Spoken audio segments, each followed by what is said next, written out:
Hi friends, இன்றைக்கி என்ன லஞ்சுன்னு பார்க்கலாமா? சாம்பார் வைக்கலாம். பருப்பு துவரம் பருப்பும் பாசிப்பருப்பும் போட்டிருக்கேன். மஞ்சத்தூள், தக்காளி 1, பச்சை மிளகாய் 3, பெருங்காயத்தூள் தேவையான அளவு,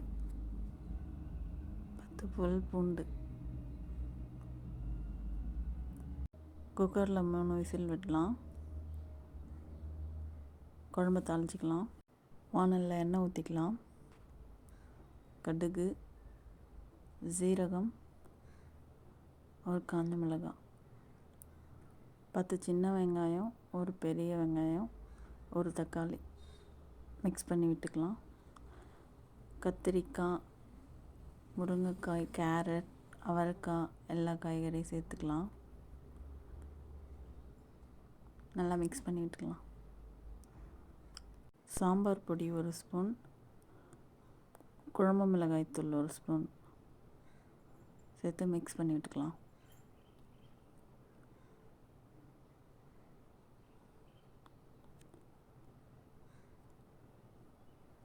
வேக வச்ச பருப்பை கடைஞ்சி இதில் சேர்த்துக்கலாம். தேவையான அளவு உப்பு சேர்த்துக்கலாம். கொதிக்கட்டும். ஒரு கொதி வந்தோடனே புளியை கரைச்சி ஊற்றிக்கலாம்.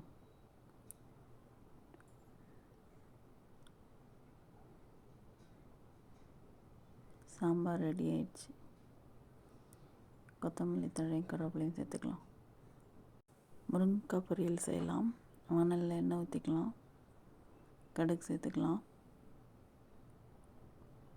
ஒரு பெரிய வெங்காயத்தை கட் பண்ணி சேர்த்துக்கலாம். ஒரு தக்காளி கட் பண்ணி சேர்த்துக்கலாம். ஒரு கருவேப்பிலை சேர்த்துக்கலாம், ஒரு கொத்து. நல்லா வதக்கி விட்டுக்கலாம். கட் பண்ணி வச்ச முருங்கைக்காவை சேர்த்துக்கலாம். மிக்ஸ் பண்ணி விட்டுக்கலாம்.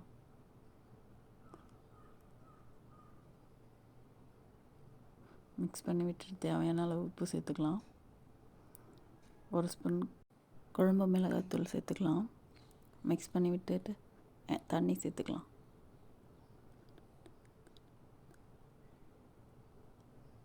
தண்ணி சேர்த்து வேக விட்டுக்கலாம். முருங்கைக்காய் வெந்துடுச்சு.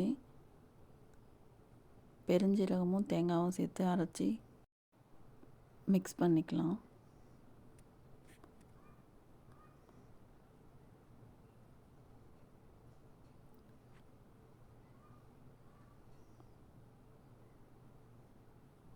முருங்கைக்காய் பொரியல் ரெடி ஆயிடுச்சு. இப்போ சாப்பாடு பரிமாறலாம். முருங்கைக்காய் பொரியல் வச்சாச்சு. வாழைக்காய் பொரியல் வச்சாச்சு. சாதம், சாம்பார். வாங்க ஃப்ரெண்ட்ஸ், சாப்பிட்லாம். இந்த வீடியோ உங்களுக்கு பிடிச்சிருந்தா லைக் பண்ணுங்கள்.